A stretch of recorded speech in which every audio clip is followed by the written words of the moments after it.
with me as I take all of my money out of my Betterment account.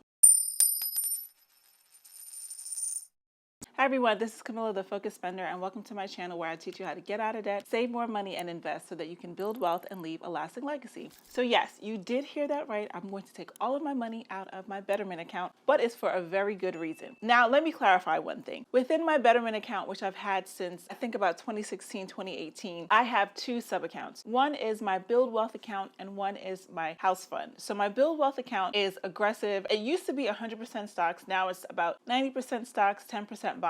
And my house fund was the opposite. At one point, it was 90% bonds, 10% stocks, and now it's just 100% bonds. So that is the account that I'm going to be withdrawing, but it's for a very good reason.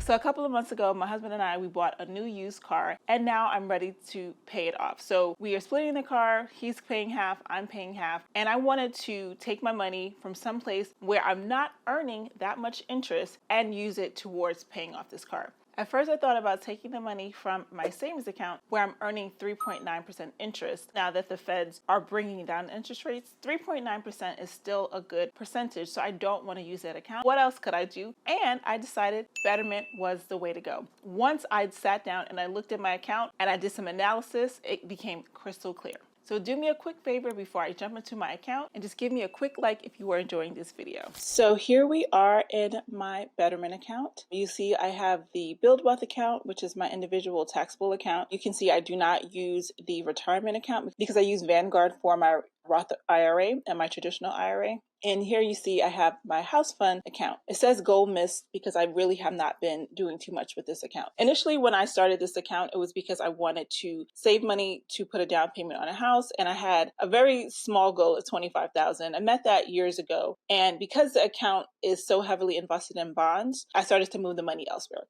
which is why it says my goal is missed. So my account is valued at $17,750.69. And let's look more into this account. So over the lifetime of this account, I've earned $2,100. And actually, I've done a lot better than that. So let's actually look at the activity and the performance. So let's go to performance first. Okay, so I started this account in November of 2016. So just about 8 years ago, or a little over 8 years ago. And it was doing pretty well. I got up to 24,000 in 2019.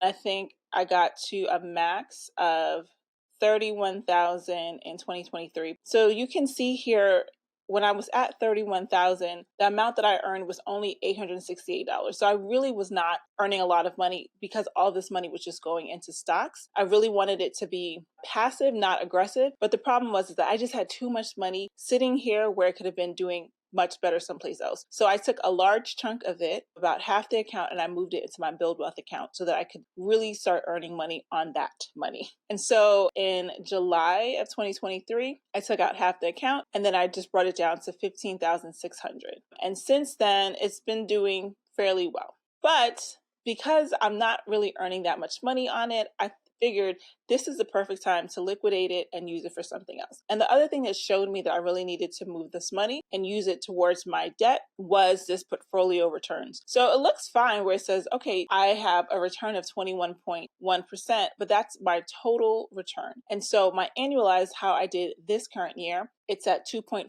And like I said earlier, I'm earning 3.9% in my bank account. And so I should really be focusing on the money that's in my bank account and using this money for something else. And you can see here, 0% of this money is in stocks. All of it is in bonds. So what I'm doing is taking this money out and using it towards my car loan, which is at 7.65%. This is just a better use of my money. Now it's time to do the transfer of my money. I'm going to be transferring it from my Betterment into my Capital One account. Very simple to do. Just click transfer, click withdraw, click change, click select. Here we are in the setup withdrawal. All you need to do is type in how much money you want to withdraw. So if I'm doing the whole thing, they're going to give you a warning sign. So I'm not withdrawing because of concerns in the market. I'm withdrawing because I want to use this money for someplace else. Click review withdrawal. It's going to give you another warning statement because it's over 90% of my account value. It's 100%. And so there might be some fluctuations with what actually gets withdrawn tomorrow. So I would click continue with withdrawal. and it's going to show my estimated tax impact, which is just $34.99. Then it's going to show exactly how long it's going to take. It says anywhere from 2 to 4 business days, and then I just click submit withdrawal, and that's it. So I'm trying to be a lot more strategic with my money. As you can see, normally I would have just gone into my checking account and just withdrawn the money. But after sitting and looking at my account, doing some careful analysis, pulling out Excel and doing a little bit of physical analysis with some spreadsheets, it dawned on me that I really needed to take this money from my Betterment account, which is not doing much, instead of taking the money that's in my savings account and using it towards paying off my car. At the end of the day, I could easily take my money from my savings account and put it back into Betterment, maybe be a little bit more aggressive with the money, thinking about the fact that it is for long-term use. So I can think about that. I do have money saved aside for a house when it's time to purchase, so that money is not going to be used in vain. Things are still happening the way it needs to be happening. Now, if you have any questions about Betterment, or if you want to see more about my other Build Wealth account, please let me know in the comment section below. If you like this video, again, be sure to like it and share it with someone, and also subscribe to my channel. Thanks for watching. Bye.